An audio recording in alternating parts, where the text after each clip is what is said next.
तो यार ये है इस वीडियो का सेकंड पार्ट।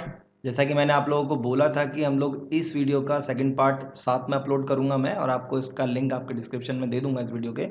तो ये इस वीडियो का सेकंड पार्ट है जहां हम क्वेश्चन नंबर 5 से आगे के क्वेश्चन देखेंगे, क्वेश्चन नंबर 5 to 10। तो अगर अभी तक आपने फर्स्ट पार्ट नहीं देखा है तो आप फर्स्ट पार्ट देख लीजिए, मैं लिंक इस वीडियो के डिस्क्रिप्शन में दे चुका हूँ, है ना। तो अभी शुरू करते हैं जल्दी से। तो क्वेश्चन नंबर 6 से हम लोग शुरू करेंगे। क्वेश्चन नंबर 6 हमारे पास है कि if angle A and angle B are acute angles such that cos A equals to cos B। क्या दिया हुआ है आपको? cos A equals to cos B, ये दिया हुआ है आपको। तो हमें शो करना है कि एंगल A और एंगल B बराबर हैं। तो ठीक है, कर लेते हैं एंगल A और एंगल B कैसे बराबर है, हमें बस ये प्रूव ही करना है। तो पहली बार हम लोग मान के चलेंगे कि थीटा हमारा है यहाँ पे, है ना, और यहाँ पे हमने मान लिया दूसरा हमारा कोई थीटा है। तो हम लोग क्या करेंगे, cos A की बात कर रहे हैं ना आप, तो cos A के केस में आपको बस छोटी सी चीज़ याद रखनी है। मैंने कहा था थीटा के ठीक सामने वाली जो साइड होती है ना, ये लंब होती है, और इसके ठीक नीचे होता है आपका आधार, यानी कि ये हो गया आपका एल्टीट्यूड और ये हो गया आपका बेस। तो cos A क्या होगा आपके पास में, ये हो जाएगा BC upon, sorry not BC, ये हो जाएगा आपके पास, cos की बात करें ना, आधार बटे कर्ण, तो ये हो जाएगा कर्ण हाइपोटेनस दोनों के लिए कॉमन रहेगा। तो ये हो जाएगा BC sorry AC upon AB। तो cos A क्या हो जाएगा, AC अपॉन AB, और इसे मान लो यार equation number 1। Similarly cos B के लिए आप क्या करोगे, cos B के लिए थीटा हो जाएगा यहाँ पे, और इसके ठीक सामने हो जाएगी आपकी एल्टीट्यूड, है ना। इस बार एल्टीट्यूड यानी कि लंब यहाँ पे हो जाएगा, और ये हो जाएगा आपका बेस यानी कि आधार। बट हाइपोटेनस की पोजीशन चेंज नहीं होने वाली है इससे। तो अब ये क्या हो जाएगा आपके पास, आधार बटे कर्ण। तो ये हो जाएगा आपके पास BC अपॉन AC, नहीं BC अपॉन AB, कर्ण की बात करेंगे ना। तो ये हो जाएगा हमारे पास सेकंड इक्वेशन। अब हमें क्या गिवन है, हमें गिवन है कि cos A बराबर cos B है। तो हम cos A की वैल्यू रखेंगे AC अपॉन AB, एंड हम cos B की वैल्यू रखेंगे BC अपॉन AB, और यहाँ से देखेंगे कि AB से AB कैंसिल हो जाएगा, और इससे क्या निष्कर्ष निकला कि AC जो है ना वो BC के बराबर है। इससे क्या होगा कि जब ये दोनों साइड ना बराबर हो गई यार, तो इनके बराबर वाले जो एंगल होंगे ना, करस्पॉन्डिंग एंगल भी बराबर होंगे, ये हमको मालूम है। दैट मीन्स कि एंगल ए बराबर हो जाएगा एंगल बी के। ये बात हम समझ गए, प्रूफ कर दी हमने। तो क्वेश्चन ठीक से समझ में आया। आगे बढ़े, नेक्स्ट क्वेश्चन नंबर 7 है हमारे पास। और क्वेश्चन नंबर 7 में हमें क्या दिया हुआ है कि if cot theta equals to 7/8, then evaluate, क्या इवेल्युएट करना है, पहले हमें इवेल्युएट करना है कि 1 plus sine theta dot 1 minus sine theta upon 1 plus cos theta dot 1 minus sine cos theta क्या होगा। ठीक है, तो पहले इसी क्वेश्चन से शुरू कर लेते हैं और इस क्वेश्चन को सॉल्व कर लेते हैं। तो हमें क्या गिवन है, फर्स्ट केस में 1 plus sine theta dot 1 minus sine theta upon 1 plus cos theta dot 1 minus sine theta, it's not sine theta, cos theta ही है ये भी, है ना।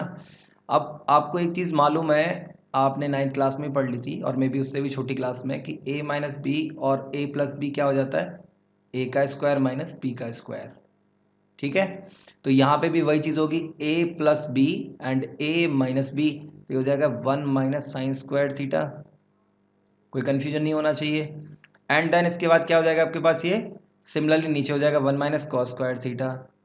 और यार 1 माइनस साइन स्क्वायर थीटा क्या होता है, कॉस स्क्वायर थीटा, और 1 माइनस कॉस स्क्वायर थीटा क्या होता है, साइन स्क्वायर थीटा। तो दो चीज़ें हमें मिल गई। अब एक और चीज़ आप जान लीजिए कि cos theta upon sine theta क्या होता है आपके पास, ये होता है कॉट थीटा, और इनका होल स्क्वायर एक साथ लगा देते हैं तो ये हो जाएगा कॉट थीटा का होल स्क्वायर। अब ध्यान से देखो, क्वेश्चन में आपको कॉट थीटा की वैल्यू गिवन है यहाँ से, तो ये वैल्यू रखेंगे आप। कॉट थीटा की वैल्यू क्या है आपको, 7/8, ये गिवन थी, का होल स्क्वायर, तो ये हो जाएगा आपके पास 7 7 जा 49, 8 8 जा 64। तो यार ये हो गया आपका पहला पार्ट सॉल्व। और अब बात करेंगे सेकंड पार्ट की। तो सेकंड पार्ट क्या है मेरे पास, कॉट स्क्वायर थीटा, तो इसको सॉल्व करने की ज़रूरत है यार, ये कॉट स्क्वायर थीटा की वैल्यू तो है ये दोनों, ठीक है। तो ये आपका क्वेश्चन नंबर 7 इस तरह से सॉल्व हो गया। अब बात करेंगे आप क्वेश्चन नंबर 8 की। क्वेश्चन नंबर 8 में आपको दिया हुआ है कि if 3 cot A equals to 4 है, तो यार चेक करना है हम लोग को कि 1 minus tan square A upon 1 plus tan square A equals to cos square A minus sine square है या नहीं है। तो सबसे पहले आप क्या करोगे, एक छोटी सी चीज़ आप कर लो कि 3 cot A इक्वल्स टू आपको दिया है ना, 3 cot A इक्वल्स टू आपको दिया है, मतलब कि cot A इक्वल्स टू आपके पास हो जाएगा 4/3।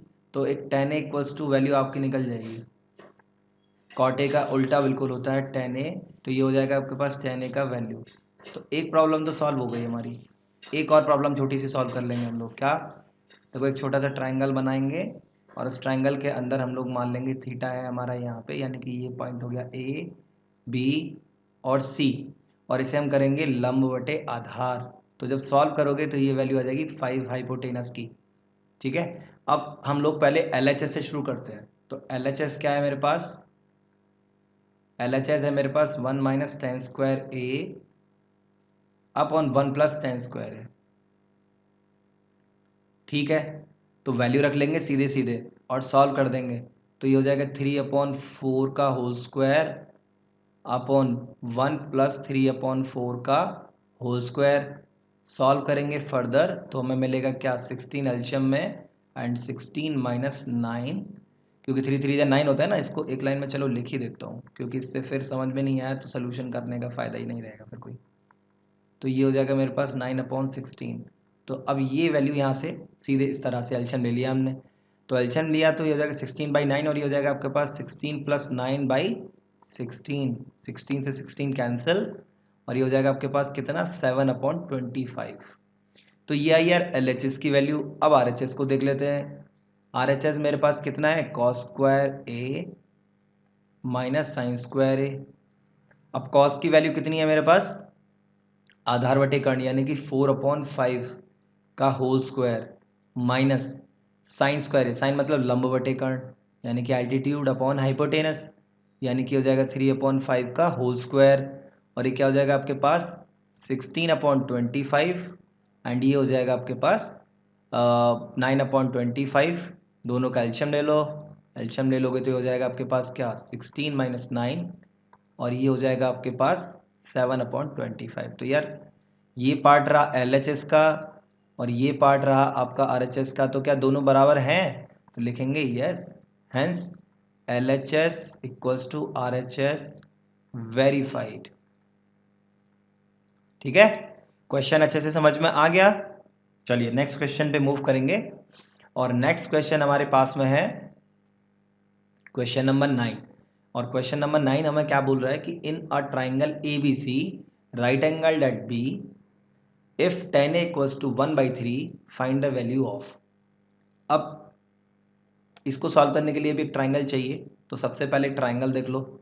tan A की वैल्यू दी है लंब बटे आधार, मतलब 1/3 ये दी हुई है, तो इट्स नॉट √3, इट इज़ 3। और जब आप सॉल्व करोगे इस राइट एंगल ट्राइंगल को थर्ड साइड के लिए, तो आपके पास में जो वैल्यू आएगी दूसरी हाइपोटेनस की वो आएगी 2। सॉल्व करके देख सकते हो चाहो तो, है ना। और सॉल्व कर ही लेते हैं, हो सकता है कि थोड़ा बहुत गलत हो गया हो फिगर बनाते वक्त। तो AB² plus AC² equals to AC का स्क्वायर होगा। और आपको पता है कि क्वेश्चन में थोड़ी मिस्टेक हो गई है, क्वेश्चन में ही √3 है, फिगर में मिस्टेक नहीं है, क्वेश्चन में मिस्टेक है। यहाँ मैंने क्वेश्चन ही थोड़ा सा गलत लिख दिया है। तो इसका ना मतलब जो चीज़ सही है वो क्या सही होगी, इसको ये नहीं है, ये √3 ही है एक्चुअली। तो जब इसको सॉल्व करेंगे तो आपके पास में आएगा क्या, √3 का स्क्वायर प्लस 1 का स्क्वायर इक्वल्स टू AC का स्क्वायर, मतलब कि √3 का स्क्वायर तो 3 हो जाएगा 1, और AC का स्क्वायर यानी AC इक्वल्स टू फाइनली क्या हो जाएगा, √4, और इसको सॉल्व करोगे तो आ जाएगा 2। तो यार ये क्वेश्चन में मिस्टेक था, है ना कि फिगर में। क्वेश्चन में है if tan a equals to 1/√3। तो अभी हम लोग क्या करने वाले हैं, हम लोग को फाइंड आउट करना है, वैल्यू फाइंड आउट करना है बाकी सारे ट्रिग्नोमेट्रिक रेशियोज का। तो यार tan a की वैल्यू हमें गिवन थी, हमने AC की वैल्यू फाइंड आउट कर ली। अब हमें क्या फाइंड आउट करना है, फर्स्ट थिंग हमें फाइंड आउट करनी है sin a dot cos c plus cos a dot sin c। अब एक बात ध्यान से समझ लीजिए कि फिगर से देखना है हम लोग को, फिगर से हम लोग देखेंगे हमें क्या मिलेगा। साइन ए की जब मैं बात कर रहा हूँ, ये साइन है, साइन ए की जब मैं बात कर रहा हूँ तो मतलब थीटा कहाँ मैं मान के चल रहा हूँ, यहाँ पे।